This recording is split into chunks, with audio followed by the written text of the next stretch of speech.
Saya Hodijah Makarim. Assalamualaikum warahmatullahi wabarakatuh. Saya Hodijah Makarim. Topik kita kali ini adalah 15 sikap dosen pembimbing yang tidak disukai mahasiswa. Teman-teman sekalian, topik ini saya angkat tidak ada maksud apa-apa, tidak ada tendensi apa-apa, melainkan saya mengapresiasi curhatan mahasiswa di kolom komentar di channel ini. Jadi betul-betul tidak ada tendensi apa-apa. Saya kan juga dosen gitu ya. Saya juga pernah ngalamin jadi mahasiswa, jadi nggak jadi masalah gitu ya. Kalau ini saya sampaikan, mudah-mudahan ini bisa memenuhi permintaan mahasiswa ya, karena beberapa waktu yang lalu, cukup lama ya, kira-kira 3 tahun yang lalu saya pernah membuat video dengan judul 10 sikap mahasiswa yang tidak disukai dosen pembimbing.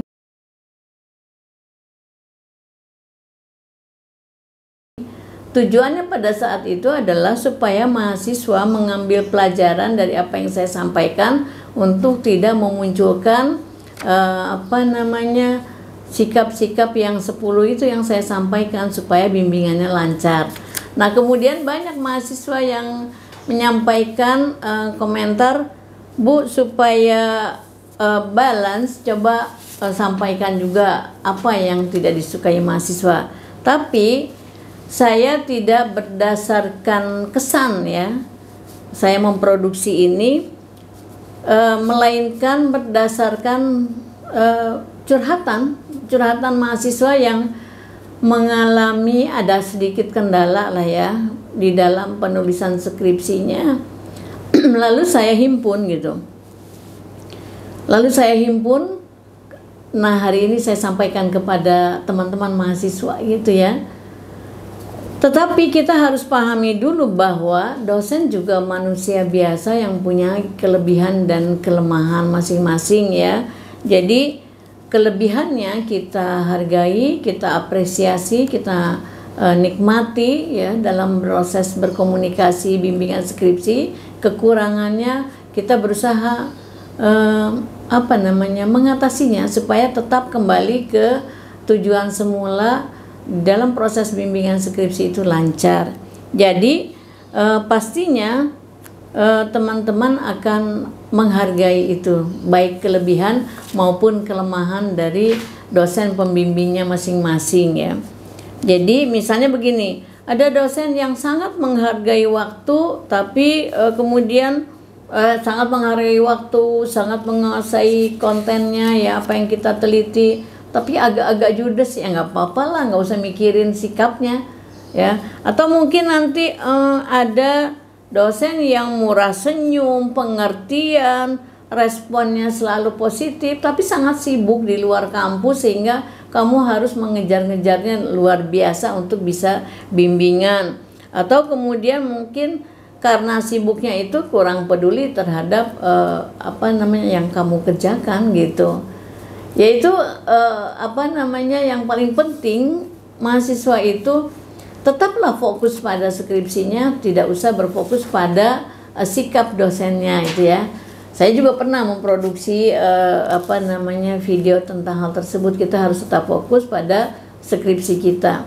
Nah, baik teman-teman, dari 15 poin ini saya kumpulkan ya dari curhatan mahasiswa yang terkendala penyelesaian skripsinya gitu. Lalu saya kumpulkan tuh selama 3 tahun. Jadi bukan dari satu video, dari banyak video yang, Bu, ini aku misalnya sulit berkomunikasi, Bu, ini dosennya slow respon dan sebagainya, saya kumpulkan ya. Dan saya tulis ada 15 poin lah. Dan saya urutkan secara ordinal, bukan berdasarkan apa-apa kecuali yang banyak ya, yang paling sering dikeluhkan gitu, yang paling sering dikeluhkan oleh mahasiswa, saya urutkan. Jadi saya buatlah dari nomor 1 sampai 15 ini secara ordinal berdasarkan yang paling sering dikeluhkan, yang paling sering mahasiswa merasa kesulitan untuk menyesuaikan diri gitu dengan dosen tersebut gitu ya. Apakah bapak dosen atau ibu dosen, apakah gelarnya magister, doktor ataupun yang profesor misalnya. Jadi sekali lagi harus digarisbawahi, konten ini tidak ada tendensi apa-apa kecuali mengapresiasi kehendak mahasiswa untuk balance dengan video saya yang dulu saya produksi. Kemudian yang berikutnya adalah tentu ingin membantu mahasiswa yang sedang skripsian. Mudah-mudahan ada hikmahnya dengan di uploadnya, disampaikannya konten ini. Yang pertama itu adalah, saya sampaikan dulu ya, 15 sikap dosen pembimbing yang tidak disukai mahasiswa. Maksudnya bukan pribadinya ya, tapi sikap dan sifat dari dosen itu. Yang pertama adalah kurang menghargai waktu. Ini paling banyak yang dikeluhkan oleh mahasiswa. Yang kedua, slow respon. Jadi kalau di kontak itu slow respon. Ini keluhan mahasiswa ya. Kemudian yang ketiga, tidak mau mendengar penjelasan mahasiswa. Jadi kalau dosennya nanya, kemudian dosennya itu misalnya kenapa begini, kenapa begitu, ditanya gitu ya, apa nih yang ditulisnya, mahasiswa berusaha menjelaskan, terus suka dipotong oleh dosennya. Jadi itu nggak suka ya. Tapi kadang mahasiswa menerima itu dari dosennya, mungkin sedang buru-buru atau gimana, tapi itulah yang tidak disukai oleh mahasiswa ya. Yang keempat, antar dosen ada masalah internal. Jadi misalnya dosennya ada dua ya, pembimbingnya, nah mereka tidak akur, jadi mahasiswa tidak mampu menyesuaikan diri. Itu juga menjadi keluhan mahasiswa.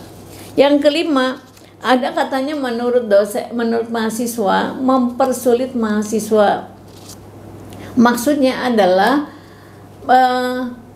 harapan mahasiswa yang kelima ini adalah dosen menjadi fasilitator, tapi dia tidak mendapatkannya, sehingga mahasiswa mengatakan itu dosen pembimbing saya itu kok mempersulit saya gitu ya. Yang nomor 5. Yang nomor 6 itu kadang menurut mahasiswa yang curhat ini bolak-balik revisi, tapi diganti lagi, ganti lagi gitu ya. Ada bagian-bagian teori yang bolak-balik ganti, sehingga mahasiswa mengatakan dosen itu kurang kompeten. Jadi yang nomor 6 ini adalah dosen yang kurang berkompeten atau kurang menguasai materi penelitiannya. Itu juga menjadi kendala bagi mahasiswa. Yang ketujuh, ini tidak pengertian katanya gitu. Jadi yang nomor 7 menurut mahasiswa, keluhannya itu adalah tidak pengertian gitu. Nanti dalam hal ini apa yang dimaksud dengan mahasiswa tidak pengertian ya harus dijelaskan lagi, tapi intinya adalah keluhan, Bu, dosen saya ini tidak pengertian banget gitu. Nah, ada yang kayak gitu. Kemudian yang ke-8, tidak menghargai hasil kerja mahasiswa. Jadi ini menurut mahasiswa ya, versi mahasiswa, dia nggak senang kalau ada dosen yang tidak menghargai hasil kerja mahasiswa gitu. Misalnya dosennya itu kemudian membuat garis atau memberi tanda silang, dicoret, atau mungkin dikomentari dengan hal-hal yang menyinggung perasaan mahasiswa. Menurut mahasiswa katanya itu tidak dihargai atau kurang menghargai, padahal dia ngetiknya capek, bacanya capek, tapi memang salah seperti apa harusnya. Nah, dosen ada yang langsung to the point, tidak bertanya lagi, dan mahasiswa merasa itu tidak dihargai kerjanya, katanya seperti itu ya. Jadi yang 8, menurut versi mahasiswa, dosen yang tidak disukai adalah dosen pembimbing, maksudnya ya, tidak menghargai hasil kerja mahasiswa gitu. Yang ke-9 yang tidak disukai juga adalah pasif. Jadi tidak peduli akan tugasnya sebagai dosen pembimbing gitu ya. itu yang disampaikan di kolom komen, Bu, misalnya ini saya nggak maju-maju karena dosen saya pasif gitu. Nah gitu, jadi itu keluhan mahasiswa. Pasifnya seperti apa saya juga nggak tahu ya, karena kan tidak ada apa namanya, tanya jawab terlalu jauh gitu di dalam kolom komen itu. Biasanya mahasiswa curhat, kemudian saya respon sesuai dengan kebutuhannya dalam curhatan itu. Kemudian yang ke-10 ini, di urutan ke-10 tidak terlalu banyak yang mengeluh, ini lebih mengutamakan proyeknya di luar kampus gitu ya. Jadi ini menuntut mahasiswa untuk pandai menyesuaikan diri. Bagi sebagian besar mahasiswa ini tidak menyenangkan gitu. Maunya setiap datang langsung mungkin ketemu begitu ya. Saya tidak akan membahas lebih banyak sih. Yang penting saya sampaikan poinnya. Nomor 10 adalah lebih mengutamakan proyeknya di luar kampus. Yang ke-11, katanya mahasiswa, dosen yang egois ya. Tidak menerima masukan dari mahasiswa gitu. Jadi maunya mahasiswa aja yang dengerin dosennya katanya. Gitu keluhan mahasiswa. Kemudian yang ke-12 itu adalah sering bad mood, mudah marah gitu. Ya, jadi itu mungkin nggak tahu kenapa pas mahasiswa itu datang ada yang mengeluh, Bu, heran saya pas saya bimbingan kena marah aja bawaannya gitu. Nah itu jadi yang nasibnya seperti ini, mahasiswa itu jadi kurang suka, kena mentalnya juga mungkin, jadinya dia bingung menyesuaikan dirinya. Ya, itu yang ke-12 adalah versi mahasiswa itu yang tidak disukai adalah yang mudah marah ya, sering bad mood. Dan yang ke-13 ini judes gitu. Bu, dosen saya ini judes, jutek gitu. Apakah itu dosennya ibu ataupun bapak, itu ada yang mengeluhkan seperti itu. Jadi mahasiswa mengeluhkan itu kepada saya. Ada di urutan ke-13 ya. Yang mengeluhkan dosennya itu judes, jutek gitu ya. Kemudian yang ke-14 itu adalah pilih kasih gitu. Ya, jadi ini di urutan 14 saya tuliskan dosen yang pilih kasih itu tidak disukai mahasiswa, cemburu jadi mahasiswanya. Ya, saya tidak akan bahas ini apakah seperti apa bentuknya. Itu ada yang menuliskan, Bu, aku belum lulus, sedangkan temanku yang sudah lebih dulu mengajukan proposal, kemudian lebih dulu sidang proposal, penelitian, saya belum selesai, tapi teman saya yang belakangan dia lancar-lancar aja. Dosen saya itu pilih kasih. Jadi pilih kasih ada di urutan yang ke-14 yang tidak disukai oleh mahasiswa. Yang ke-15 ya, saya sampaikan 15 itu kurang empati pada kesulitan mahasiswa. Maksudnya yang ke-15 ini saya kumpulkan ya, kurang empati pada kesulitan mahasiswa yang non akademis ya.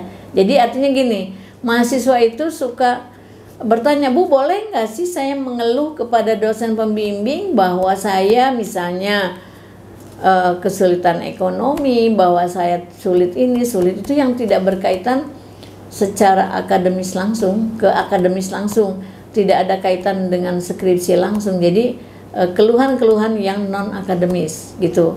Nah, ada dosen yang memahami, ada yang dosen kurang memahami. Nah, dosen yang kurang memahami atau kurang empati terhadap kesulitan mahasiswa yang di bidang non akademis itu tidak disukai oleh mahasiswa. Nah, baik teman-teman sekalian, ini semoga bermanfaat, bisa diambil hikmahnya. Sekali lagi, tidak ada tujuan apa-apa untuk semua pihak. Mudah-mudahan ini diambil satu pembelajaran gitu ya bagi semua pihak, apakah buat saya sebagai dosen maupun teman-teman sebagai mahasiswa. Pesan saya adalah fokuslah pada skripsimu, bukan fokus pada sikap dan sifat pembimbing tadi ya. Tapi itu lebih kalau muncul itu sudah menjadi sikap ya. Jadi sekali lagi saya sampaikan, fokuslah kepada skripsimu, bukan kepada sikap pembimbingmu yang menurutmu kurang menyenangkan ya. Apapun itu kita hadapi saat proses bimbingan, dan kita harus ingat satu kata ya, yang harus kita segerakan adalah lulus. Itu ya teman-teman sekalian. Jadi ini sudah saya apresiasi ke permintaan teman-teman, kehendak teman-teman untuk menjadi balance ya antara video yang 10 sikap yang tidak sukai dosen dengan saya sampaikan 15 sikap dosen yang tidak disukai mahasiswa atau kurang disukai mahasiswa. Tujuannya adalah supaya sama-sama kita mengambil hikmahnya. Demikian teman-teman sekalian, mudah-mudahan cepat lulus, cepat wisuda. Assalamualaikum warahmatullahi wabarakatuh.